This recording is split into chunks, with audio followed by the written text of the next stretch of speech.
हर जगह राज तिलक की तैयारी और इन सब के बीच ये सर्वे है। पंजाब में कांग्रेस का आना, उत्तराखंड में सत्ता गंवाना और सत्ता बचाना, गोवा में बीजेपी का, और इन सब के बीच सबसे बड़ा प्रदेश उत्तर प्रदेश। उत्तर प्रदेश को लेकर सवाल हर राजनीतिक दल के जहन में यही है, क्या कांग्रेस वहां निपट गई तो आने वाले वक्त में वाकई कांग्रेस मुक्त की स्थिति आ जाएगी? ये एक सवाल है। दूसरी तरफ बीजेपी के लिए मुश्किल यह है कि अगर नहीं आ पाए तो क्या होगा। समाजवादी पार्टी, चैलेंज तो परिवार के भीतर से है, समाजवाद दरकिनार है, और मायावती खामोशी के साथ क्या अपनी बिसात बिछा रहे। बहुत तेरे सवाल, लेकिन आइए जरा सर्वे के जरिए समझने की कोशिश की जाए कि यह सर्वे दरअसल कल तक किया गया। कल तक का मतलब यह है कि 15 से 30 जनवरी, ये 16 दिन का पूरा फील्ड वर्क है। 25,268 लोगों से पूछा गया, और ये हर कॉन्स्टिट्यूंसी में ये पूछा गया। हर कॉन्स्टिट्यूंसी का मतलब है 403 कॉन्स्टिट्यूंसी जो है, सारी कॉन्स्टिट्यूंसी में 1-to-1 face to face interview किया गया है। क्वेश्चनर के साथ वहां पर गए हैं, और उसके बाद क्या निकलकर इस सर्वे में आता है उत्तर प्रदेश में। उत्तर प्रदेश को हमने 4 हिस्सों में बांटा है। पश्चिमी, सेंट्रल, पूर्वी, बुंदेलखंड का इलाका एक अलग रखा है।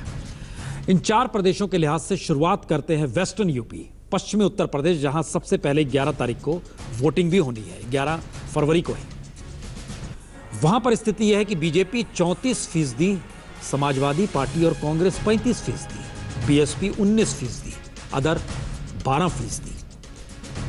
यानी सबसे ऊपर समाजवादी पार्टी और कांग्रेस गठबंधन का ये कमाल है, और इसे अगर वेस्टर्न यूपी में देखें तो वह 68 सीटों के साथ नंबर 1 पर है।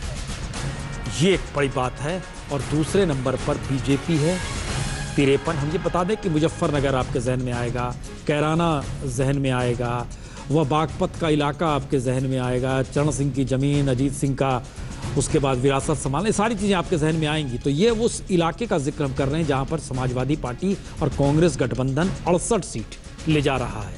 ये एक लिहाज से क्या वाकई सबसे बड़ा लाभ की स्थिति में समाजवादी कांग्रेस यहीं पर है? क्योंकि इसके बाद अगर सेंट्रल यूपी में चलते हैं, सेंट्रल यूपी जो इलाका है वहां पर आप देखिए, वहां पर बीजेपी 34% पर है, समाजवादी कांग्रेस 36% पर है, बीएसपी 19% पर है। ये यहाँ पर 81 सीटें, वहां पर 136 सीटें थी, यहाँ पर 81 सीटें हैं, बीएसपी 19 और अदर्स 11 है। इसे अगर सीट में कन्वर्ट करते हैं तो यहाँ पर भी समाजवादी पार्टी और कांग्रेस के हक में स्थिति जा रही है। वो सबसे ज़्यादा सीट 47 ले रही है, बीजेपी 31 सीट ले रही है, बीएसपी की हालत सबसे खराब 3 सीट, अदर्स के हिस्से में कुछ भी नहीं, ये 81 सीट थी। इसके बाद अगर पूर्वी हिस्से में चले जाइए जहां बीजेपी के भीतर ही मार मची हुई है, लेकिन इस मार का असर कुछ पड़ नहीं रहा है। योगी आदित्यनाथ, हिंदू वाहिनी, बहुत सारे जिक्र हो रहे हैं। यहाँ पर बीजेपी 35% के साथ नंबर 1 पर है। पूर्वी उत्तर प्रदेश का जिक्र हम कर रहे हैं। समाजवादी कांग्रेस 31% है, बीएसपी 22% है, अन्य 12% है। और वहाँ पर अगर सीटों को बदलते हैं, यहाँ पर सबसे ज़्यादा लाभ बीजेपी को, 167 सीटें यहाँ पर कुल है। बीजेपी 87 सीटों के साथ नंबर 1 पर है, समाजवादी और कांग्रेस मिलकर 55 सीट, बीएसपी 24 सीट, एक सिर्फ अदर्स के हिस्से में आ रही है। चौथा हिस्सा बुंदेलखंड का है। बुंदेलखंड स्थिति नाजुक, किसान जहन में बहुत सारे सवाल जहन में आएंगे। बीजेपी ने कई बार मुद्दा बनाया, और शायद इसका लाभ ही है कि बीजेपी के हक में यहाँ 35% वोट है, समाजवादी कांग्रेस 28%, बीएसपी 26% और अन्य के हिस्से में 11%। और यही वो इलाका है जहां पर 19, यहाँ सबसे कम सीटें हैं 19 सीट, लेकिन यहाँ पर बीजेपी को सबसे बड़ा लाभ है।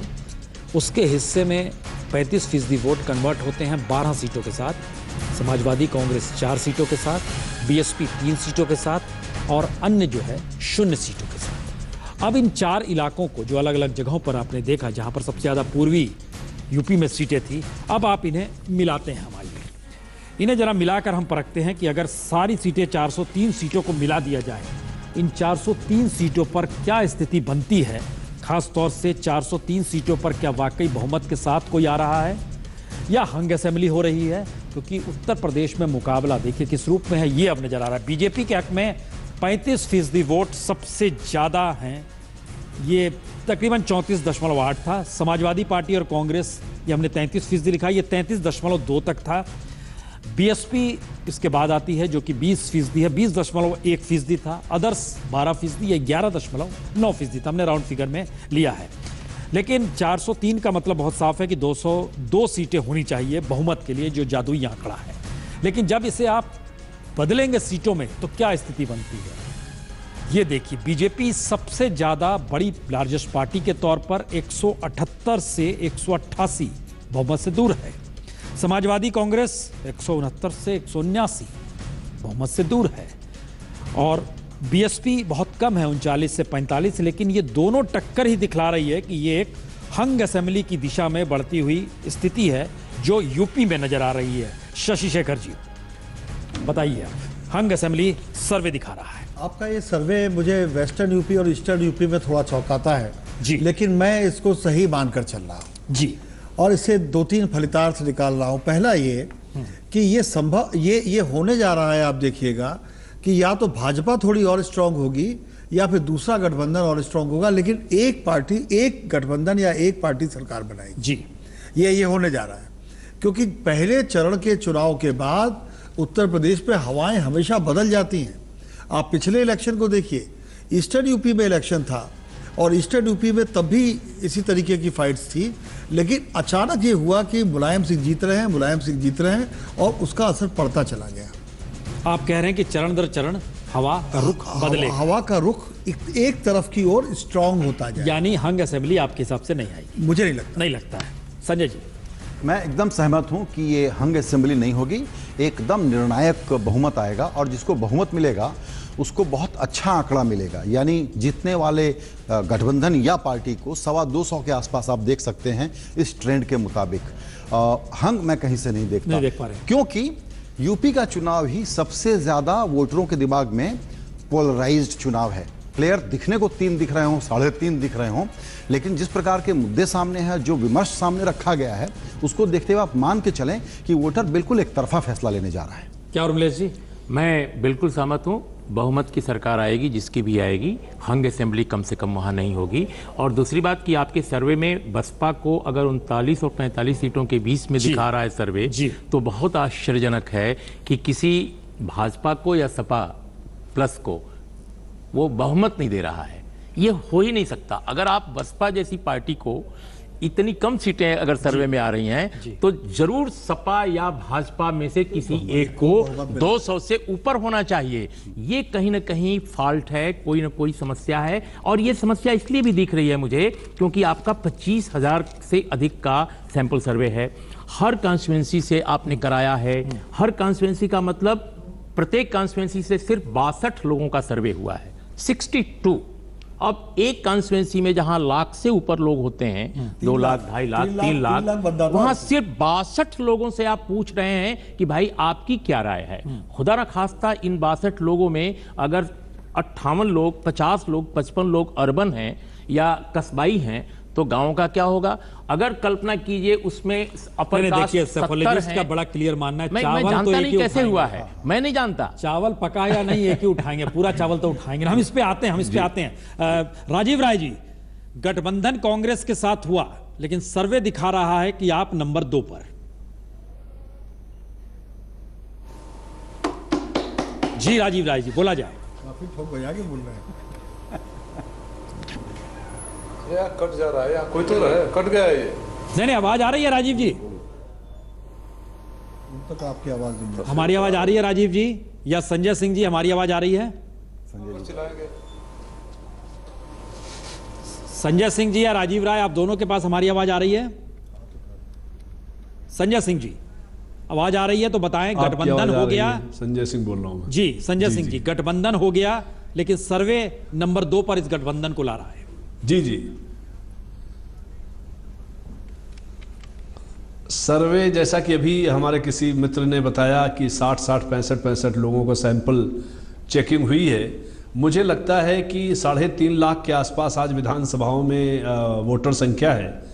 इस वोटर संख्या में 62-65 से पूछ करके ये फैसला लेना मुझे लगता है उचित नहीं है। मुझे लगता है कि अब की ये गठबंधन की सरकार इसलिए बनेगी कि जो 2014 में प्रधानमंत्री जी ने और भाजपा ने तमाम सारे आश्वासन दिए थे, उसमें कहीं कोई चीज़ खरी उतरी नहीं। दूसरा, आज जो अनुभव है कांग्रेस और समाजवादी पार्टी का, जो अभी लखनऊ में भी राहुल गांधी और अखिलेश यादव की रैली हुई, जो घोषणा पत्र आए, जो तमाम सारी बातें हुई, आज हमें लगता है कि बिहार का जो प्रयोग है वो यहाँ पर सफलीभूत होगा और इसी गठबंधन को सरकार पब्लिक में रखेगी। आने वाले टाइम में उत्तर प्रदेश में कुछ काम शुरू हुआ था, हमें लगता है कि विकास के नाम पर, और आज इस यूनिटी के बाद आज जो एक सोच की बात है जिसमें कि लोग भाजपा के कार्यों को, भाजपा के भाव को, भाजपा के तौर तरीकों को, उसकी सोच को हमें लगता है उत्तर प्रदेश नकारना चाहता है। जनता की यही इच्छा है और यही गठबंधन अब की आगे सरकार में आएगा। जी राजीव राय जी, कांग्रेस ने पहली ही लाइन बोली बीजेपी का कामकाज जो केंद्र में मोदी गवर्नमेंट है वो इंडिकेशन दिए। चलिए उनके पास चलें। एमएच खान साहब, आपके पास आवाज आ रही है?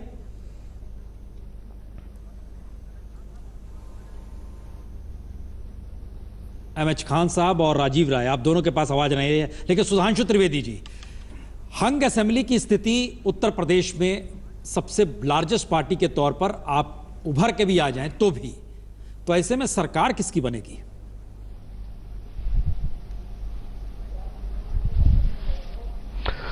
देखिए प्रसून जी, जैसे आपके विशेषज्ञों ने कहा, उन्होंने सैंपल साइज को लेकर कुछ आशंकाएं व्यक्त की, तो मैं भी उनकी बात से आंशिक सहमति रखते हुए कहता हूं कि यदि उसमें कोई त्रुटि की संभावना होगी तो वह हमारे पक्ष में भी जा सकती है। और यदि आप अपने सर्वे को ही सही मान लें तो अगर आप ईमानदारी से देखें तो 450% की बढ़त पिछले विधानसभा की तुलना में भाजपा को दिख रही है। बाकी सारे दल नीचे जाते दिख रहे हैं। और पिछले कुछ वर्षों का जो ट्रेंड रहा है भिन्न भिन्न राज्य विधानसभाओं का, कि जिसकी बढ़त होती दिखती है अंततः उसी पार्टी को जनता निर्णायक जनमत देती है। जैसे याद करिए दिल्ली में भी शुरू में हमको बढ़त दिख रही थी, आम आदमी पार्टी कम थी, बाद के सर्वेक्षणों में जो जो हम नीचे और वो ऊपर आ रहे थे और आखिर में वही हुआ। बिहार में भी कमोबेश यही हुआ था। अब रही बात इसकी, आप कहेंगे लोकसभा से तुलना करो, तो मैं कहूंगा विनम्रता से कि लोकसभा में जब चुनाव पूर्व सर्वेक्षण होते थे तो उत्तर प्रदेश में हमें कितनी सीटें दी जाती थी? 35, 40, 45, अधिकतम 50 से ऊपर किसी ने नहीं दी, मगर आई 73। तो यदि हम आपके सर्वे को भी देखें तो सांख्यिकी के साथ साथ ट्रेंड को देखें तो ट्रेंड निर्णायक रूप से हमारे पक्ष में है। और राजनीति को देखें तो भाई देखिए, एक पार्टी है मायावती जी की जो मुख्तार अंसारी में सहारा ढूंढ रही है, दूसरे हैं श्री अखिलेश यादव जो कहते थे काम में बड़ा दम है और राहुल गांधी के कंधे के ऊपर खड़े हो रहे हैं। वो राहुल गांधी जी जो पहले शीला दीक्षित जी का सहारा ले चुके, बाद में प्रियंका गांधी जी का सहारा ले चुके।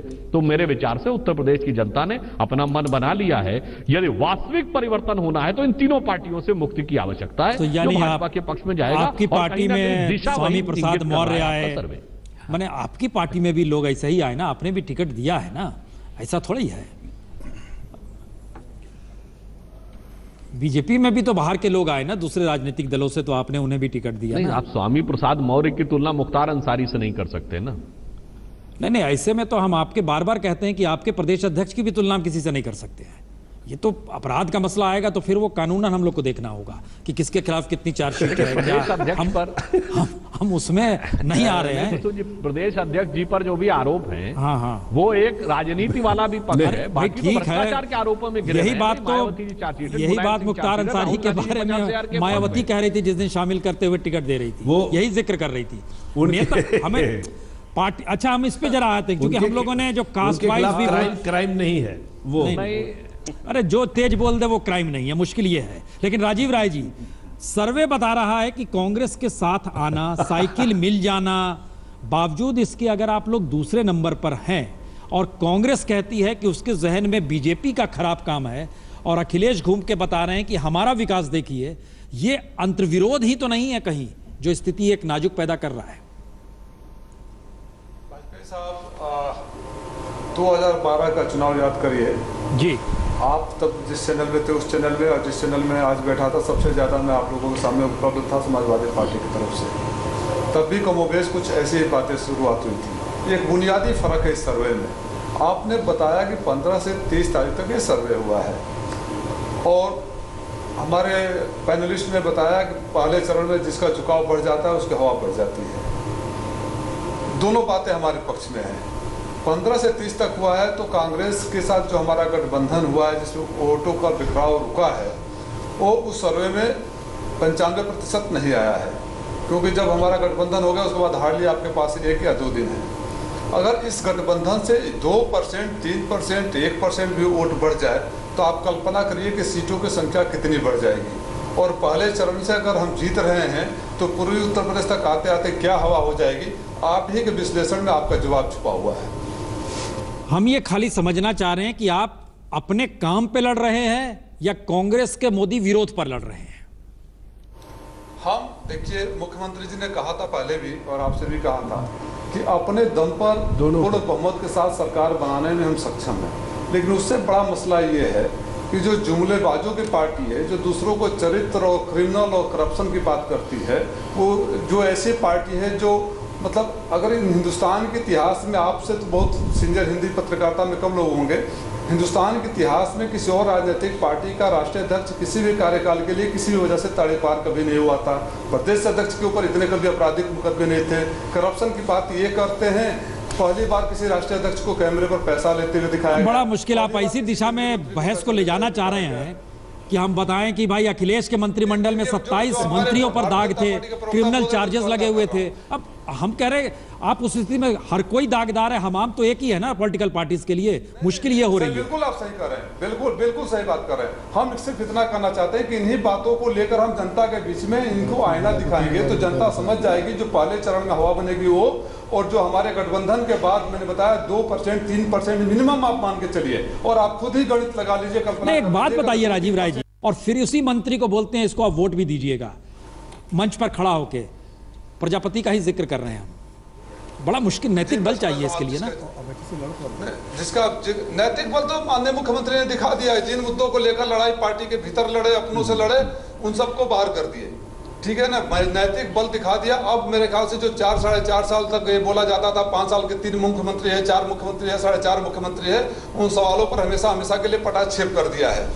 और जिस व्यक्ति की बात कर रहे हैं उनकी तुलना अपराधियों से नहीं की जा सकती है। बहुत सारे उनके खिलाफ केसेस रिजेक्ट भी हो चुके हैं, और बाकी वो जनता की अदालत में कोई आपराधिक मुकदमा होता है तो अगर मुख्यमंत्री ने अब तक किसी को नहीं छोड़ा तो किसी को नहीं छोड़ेंगे। मुख्यमंत्री की छवि पर कोई सवाल नहीं उठा सकता। सारे चैनलों के सारे सर्वे यही बोल रहा है कि अगर मुख्यमंत्री के नाम पर ये चुनाव हो रहा है। देखिए 2014 का जो चुनाव हुआ था, एक सच्चाई को हम सब स्वीकार कर लें कि 2014 के चुनाव में भारतीय जनता पार्टी का मोदी जी को ज्यादा वोट मिला था। इस सच्चाई को स्वीकार करने में मुझे कोई वो नहीं था, क्योंकि उस 2014 में मैं भी लोकसभा का चुनाव लड़ा था।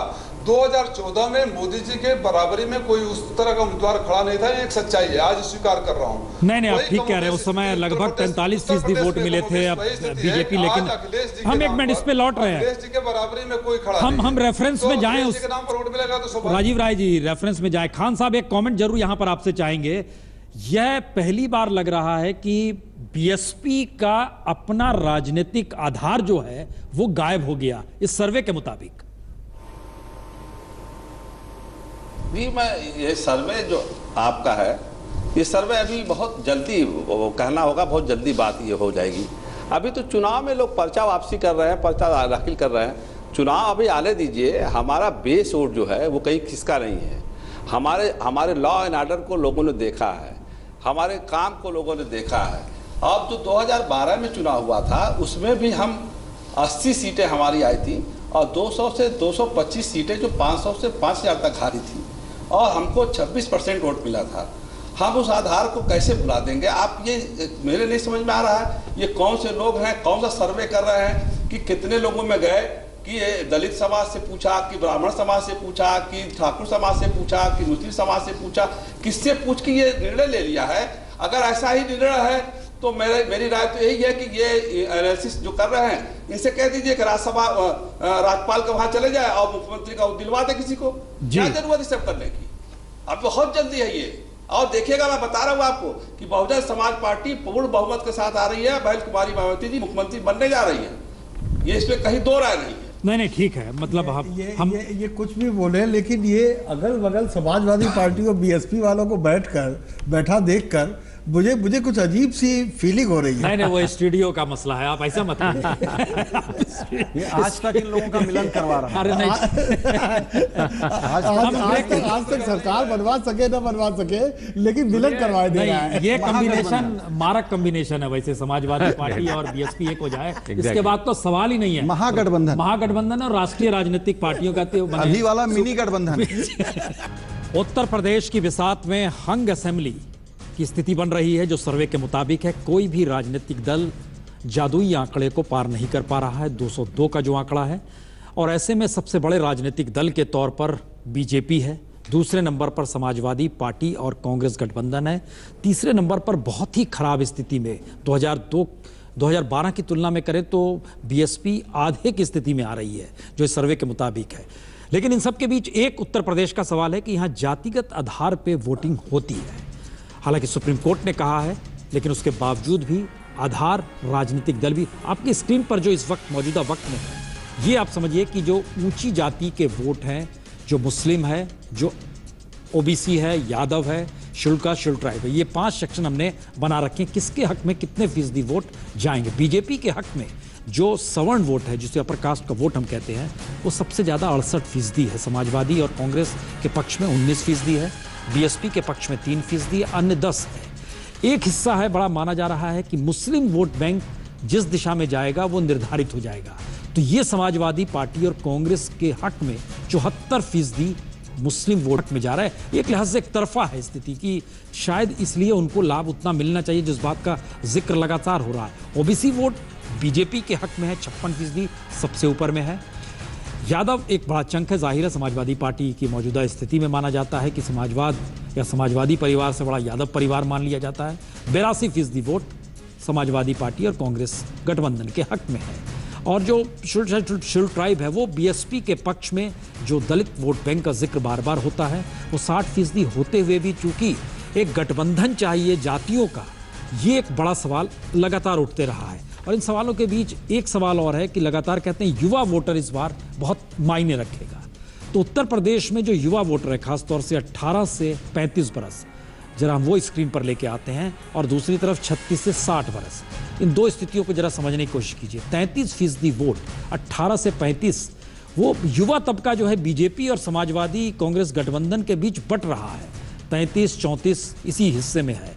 36 से 60 जो है वह ज़्यादा बीजेपी के हक में है बनिस्बत समाजवादी पार्टी। समाजवादी पार्टी को युवा चेहरा मिला है, अखिलेश हैं, उन्हीं की बदौलत वो आगे बढ़ रही है। लेकिन 28% 36 से 60, इसमें एक लिहाज से अनुभव होगा, उस दौर के भी लोग होंगे जो देखे होंगे कि नेताजी किस तरीके से समाजवादी पार्टी को खड़ा की, ये एक स्थिति है। लेकिन एक तीसरी स्थिति, शेखर, जब तीसरी स्थिति पे हम आते हैं, हमको लगता है इस पे क्या वोट ट्रांसफर होगा, यादव का वोट कांग्रेस के हक में जाएगा, जहां मुस्लिम कैंडिडेट होगा, चाहे वह मुस्लिम कैंडिडेट समाजवादी पार्टी कांग्रेस का भी हो, बीएसपी का भी हो, क्या वो चूज किसको करेगा? जीतने की स्थिति में जो होगा उसे, या जीत के जो सरकार बनाने की स्थिति में होगा उसे? बहुत अच्छा सवाल आपने पूछा। मैं मुस्लिम से शुरू करता हूँ। ये तय है कि मुस्लिम कहीं भी जाएगा लेकिन बीजेपी को सरकार नहीं बनाते दिखना चाहेगा, और उसको इस समय इस गठबंधन में एक पर एक फ्री मिल रही है चॉइस। एक चॉइस ये है कि अखिलेश यादव दोबारा आ जाए, जिसको वो लोग चाहते हैं, उस पार्टी के प्रति वफादार रहे हैं।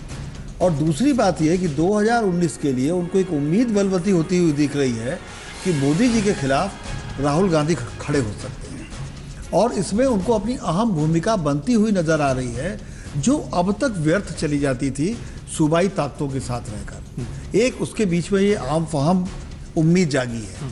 दूसरी बात, यादवों की बात मैं करूँगा। यादव जो है उनके पास कोई चारा नहीं है। वो चारा इसलिए नहीं है कि अगर मान लीजिए ये स्थिति नहीं बनती कि समाजवादी पार्टी चौथे नंबर पे या तीसरे नंबर पे चली जाती, तब वो बीजेपी के साथ जाते, क्योंकि पहली उनकी नफरत थी कि मायावती ना आए। अब वो स्थिति नहीं है। अब उनको एक बिल्कुल क्लियर दिख रहा है कि हमारा नेता अखिलेश, जिस पे हमारा भविष्य निहित है, क्योंकि उत्तर प्रदेश एक नौजवान स्टेट है, चाहे मुसलमान हो, चाहे यादव हो, चाहे ब्राह्मण हो, किसी भी धर्म जाति का हो, उसमें नौजवान लोग ज़्यादा हैं। तो वो अखिलेश में एक उम्मीद देखते हैं अपनी। इसलिए एक तीसरी वजह और है। आप इस पे आए, 1 मिनट इस पे आए मिलेश जी। ना एक सेकंड, अपनी बात पूरी करूंगा। तीसरी वजह और, यादवों की जो स्थापित राजनीतिक परिवार हैं, उन स्थापित राजनीतिक परिवारों में ये बिल्कुल तय है, उन्होंने ये मान लिया कि अब अखिलेश के साथ ही हमें चलना है, और हमारे नौजवान बच्चों का जो भविष्य है वो अखिलेश है, इसलिए यादव इंटैक्ट रहेंगे। उर्मिलेश जी, ये खासतौर से वेस्टर्न यूपी, जहां पे हमने 136 सीटों का जिक्र किया है, लेकिन कुछ हिस्सों को अगर निकाल दीजिए तो लगभग वेस्टर्न यूपी की 85 सीटें मानी जाती हैं। हमारा कहना है सिलेक्शन ऑफ कैंडिडेट मायावती का selection of candidate western UP के लिए बड़ा शानदार है, जिस लहजे में उसने जातियों में चीज़ों को बांटा है। हम कह रहे हैं कि वोट ट्रांसफ़र कैसे होगा उन इलाकों में। मुस्लिम का तो आपने मान लिया कि बड़ा क्लियर है, लेकिन जवाब उसका अभी आया नहीं है पूरी तरह कि अगर उसके सामने 2 मुस्लिम कैंडिडेट हैं, समाजवादी पार्टी के भी और बीएसपी के भी, तो वो क्या करेगा? उसके सामने में क्या है? हराने की सिचुएशन में जाटव के साथ मिल जाता है तो सुपड़ा साहब हरा देंगे, यहाँ मिलते हैं तो शायद उलझन है कुछ। ये क्राइसिस है या क्या सिचुएशन बन रही है? नहीं, मैं तो बिल्कुल उत्तर प्रदेश में इस पहलू को जो आप सवाल कर रहे हैं इस पर बिल्कुल क्लियर हूं कि मुसलमान मतदाता उत्तर प्रदेश के चुनाव में उसी पार्टी को वोट देगा जहां वो बीजेपी को हराता नजर आएगा, जहां इस तरह का डायलेमा होगा, जहां सपा का भी जहां सपा कांग्रेस का कैंडिडेट बहुत आगे है, बिल्कुल क्लियरली सामने दिखाई दे रहा है कि ये सबके ऊपर है, उसको मुसलमान वोट देगा। लेकिन जहां उसको लगेगा कि बीएसपी का कैंडिडेट सपा कांग्रेस के कैंडिडेट से भारी है और वो बीजेपी को हरा सकता है, वहां मुस्लिम पॉपुलेशन और मुस्लिम मतदाता निसंदेह बीएसपी के साथ जाएगी। दूसरी बात, आपके सर्वे में एक बहुत महत्वपूर्ण बात आई है और मैं चकित हो गया उसको देखकर कि 74% मुस्लिम वोट एसपी कांग्रेस अलायंस को जा रहा है। अगर ऐसा होता है, अगर ये परसेंटेज, तो माफ कीजिएगा, मैं कोई चुनाव सर्वेक्षक कभी नहीं रहा, मैं पत्रकार हूं, लेकिन तब सपा कांग्रेस को आपको 230 कम से कम सीट देनी होगी, इससे नीचे नहीं टिकेगा। जी। दूसरी बात, एक जो शशिशेखर जी भी चलेंगे, एक बस तुरंत एक लाइन हम छोड़, जो शशिशेखर जी ने कहा, देखिए बहुजन समाज पार्टी को हर चुनाव में, आप रिकॉर्ड उठाकर देख लीजिए, चुनाव सर्वेक्षकों ने और मीडिया ने हमेशा कम करके आंका है।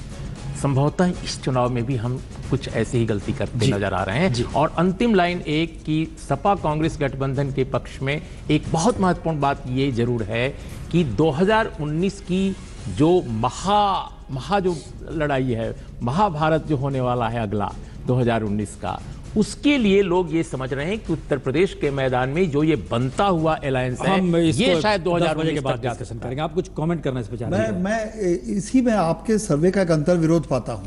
और उर्मिलेश जी की बात को सही मान लो कि मुसलमान बीजेपी को हराने के लिए वोट करेगा, तो ये तय जानिए कि बीएसपी की उस स्थिति में 125 सीटें आ रही हैं, क्योंकि अब बिल्कुल, हाँ, इसको मैं प्रूव कर दूंगा। हम इसी पॉइंट पे आ रहे थे, इसी पॉइंट पे आ रहे थे, लेकिन उधर चले संजय जी, एक चीज और है, यादव दबंग जाती है और दबंग देखा गया है, पिछले 4 बरस में देखा गया। ये तो इमेज बिल्डिंग तो 6 महीना है ना, और उत्तर प्रदेश और बिहार के वोटर के जहन में बहुत सारी चीजें रहती हैं।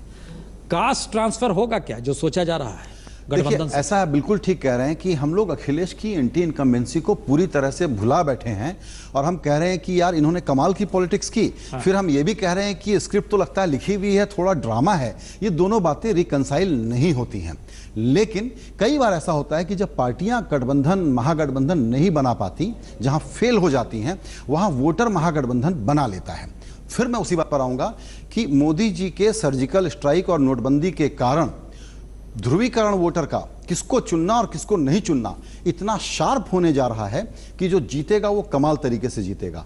अभी ये दिख रहा है सारे सर्वेक्षण के बेसिस पे कि सपा और कांग्रेस को एक ट्रैक्शन मिल रहा है। याद रखिए कि कांग्रेस को 7% वोट मिले थे 2014 के वर्स्ट परफॉर्मेंस 8.3, यानी कि वो वोट ट्रांसफर हो सकता है, क्योंकि जो आदमी 2014 में कांग्रेस को वोट कर रहा है वो तो बिल्कुल ही अंधभक्त होगा ना। इसका अर्थ यह है कि ऐसे पोलराइजेशन में जातियों के गणित के ऊपर एग्जैक्टली जैसे मोदी जी को 2014 में वोट पड़ा था हर जाति का, 2019 में हो सकता है कि मोदी जी को यूपी में दोबारा वोट मिल जाए। मोदी जी के कहने पर बीजेपी में मुख्यमंत्री कौन बने, ये वोट वो कंट्रोल नहीं कर सकते। ये आपके नंबर बता रहे हैं। सुधांशु त्रिवेदी जी, एक लकीर तो बड़ी साफ है कि मुस्लिम्स के बारे में एक राय बड़ी साफ है कि वो बीजेपी को हराने के लिए ही मैदान में उतरेगा, वोट डालेगा और एकमुश्त स्थिति आएगी। दूसरी तरफ आइए, जाटव जो हम देख पा रहे हैं या जो मायावती का जो वोट बैंक है, वह भी एक लिहाज से आपके हिस्से में आ नहीं रहा है। वो कौन सी स्थिति है जिसका जिक्र अभी संजय पुगलिया जी ने कहा कि सर्जिकल स्ट्राइक और नोटबंदी इतना शार्प ध्रुवीकरण हुआ है, वो बीजेपी के हक में कैसे तब्दील होगा? आप क्या देखते हैं? देखिए, हमारे दोनों जो हमारे प्रतिपक्षी दल और गठबंधन है, इनको आप देखिए, दोनों एक या दो वर्ग की राजनीति की बात करते हैं, ओपनली कहते हैं भाई हम इन दो वर्गों के साथ हैं। मायावती जी भी बोल चुकी हैं और ये भी बोल चुके हैं। और दोनों में एक मजेदार बात देखिए, मायावती जी ओपनली बोल चुकी हैं कि मुस्लिम समुदाय अपना वोट बर्बाद न करे, तो ऐसा माना जाता है कि सपा कांग्रेस इसीलिए साथ आए।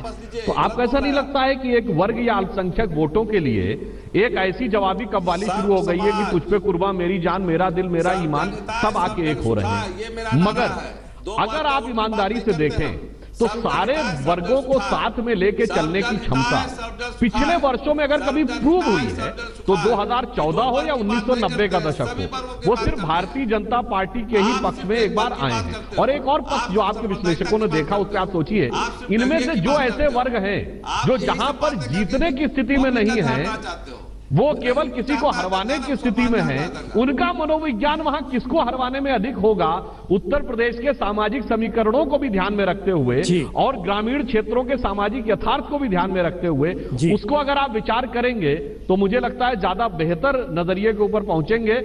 और अंत में मैं एक और बात कहूंगा कि भाई, एक बात अभी शशि शेखर जी ने विनोदपूर्ण ढंग से कही थी कि सपा बसपा दोनों अगल बगल दिख रहे हैं, तो मैं याद दिलाना चाहूंगा यूपीए की सरकार में दोनों कांग्रेस के अगल और बगल थे लिखित में समर्थन देके। तो ये पहली बार नहीं दिख रहे हैं। पीएससी के ऊपर सबवर्ट करने, 2G की रिपोर्ट पीएससी में सबवर्ट करने से लेके कई मौकों पर अगल बगल रहे। जी, कई मौकों पर आए हैं, बहुत सारे कांड भी याद आ जाएंगे, खैर उसको छोड़ा जाए। अभी खान साहब, हमें लगता है ऊर्जा बचा के रखिए। खान साहब, आप ऐसे वक्त में बोलिए जब आपको कोई सुन रहा हो, कोई बोल रहा हो, तब बोलिएगा तो ऊर्जा व्यर्थ हो जाएगी। चुनाव का मौका है, अब आप बोलिए, आप क्या कहना चाह रहे थे? मैं ये कह रहा हूं कि हमारी पार्टी का जो है सर्वजन हिताय सर्वजन सुखाय नारा है, सब समाज को लेकर चलने वाला हमारी पार्टी है। ये जो भारतीय जनता पार्टी के हमारे वरिष्ठ नेता कह रहे हैं कि दो वर्गों को लेकर चलते हैं, ये बिल्कुल झूठ है। मैं इसकी बात को कंडम करता हूं। ये लोग एक वर्ग को लेकर चलते हैं, बार बार वही एक चीज करते हैं कि हम मुसलमानों को टिकट नहीं देंगे, मुसलमान हमारा वोट नहीं करता है। इनका एक MP बोल रहा है दिल्ली का कि मुसलमान हमको वोट नहीं करता है। ये नफरत की राजनीति करते हैं, ये जुमलेबाजी करते हैं, ये झूठ बोलने का काम करते हैं। 15-15 लाख रुपया लाएंगे, सबके खाते में जाएगा, झूठ चला गया। 2.5 साल के बाद जब देखा कुछ नहीं है तो नोटबंदी ले आए। नोटबंदी के बाद क्या हुआ, 150 लोग मर गए, किसी के ऊपर संवेदना व्यक्त नहीं किया।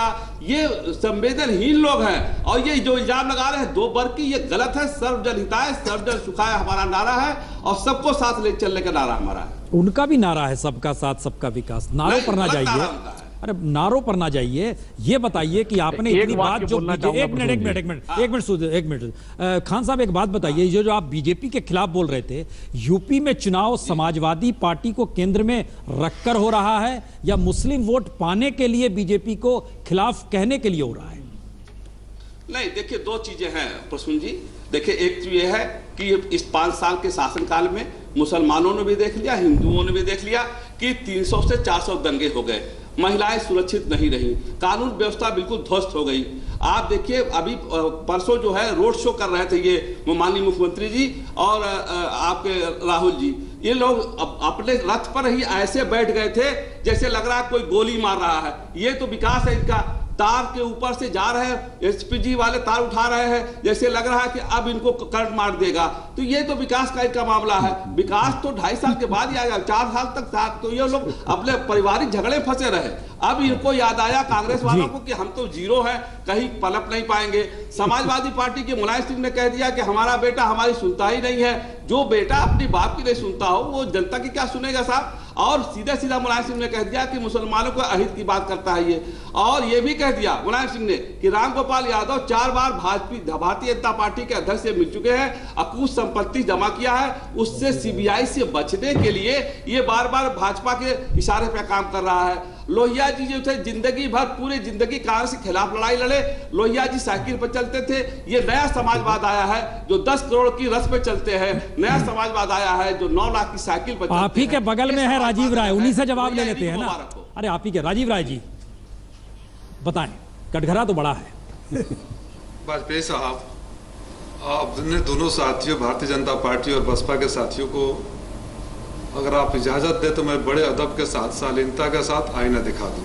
दिखाया जाए। हमारे भारतीय जनता पार्टी के साथी ने अपनी बात शुरू की और हमको याद दिलाने लगे कि हम अगल बगल थे। क्या हिंदुस्तान की कोई सी क्षेत्रीय राजनीतिक पार्टी है जिसके साथ भारतीय जनता पार्टी का कभी न कभी गठबंधन नहीं रहा हो? ये गठबंधन की पर राजनीति पर कमेंट करने वालों को याद रखना चाहिए कि हिंदुस्तान में पार्लियामेंट के सामने संविधान की किताब जलाने वाले बादल के साथ और आतंकवादियों को शहीद का दर्जा देने वाले पार्टी के साथ सरकार बना सकते हैं, तो ये कहीं जा सकते हैं, ये न बोलें।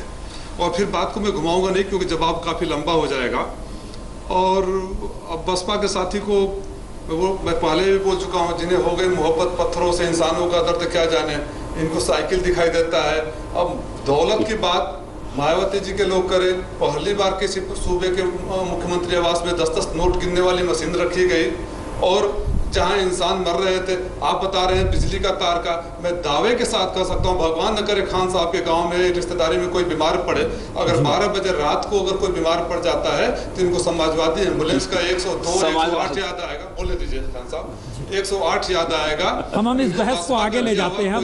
हम एक ब्रेक के बाद लौटते हैं। और चूंकि संजय जी से भी हमने बात अभी की नहीं है, कांग्रेस की इस पे क्या राय है, लेकिन क्या एक ऐसी स्थिति में उत्तर प्रदेश का चुनाव है जिसमें कहीं दाग उठाइए, हर किसी पर दाग है, और ऐसे में क्या अखिलेश शायद इसीलिए उभर कर आ रहे हैं कि वो बैग एंड बैगेज से फ्री हो गए हैं? मुलायम भी पीछे, शिवपाल भी पीछे, परिवार भी पीछे, और इसमें एक नई थ्योरी, नई सोच के साथ इसीलिए क्या उनको लाभ मिल रहा है? ब्रेक के बाद तुरंत लौटते हैं।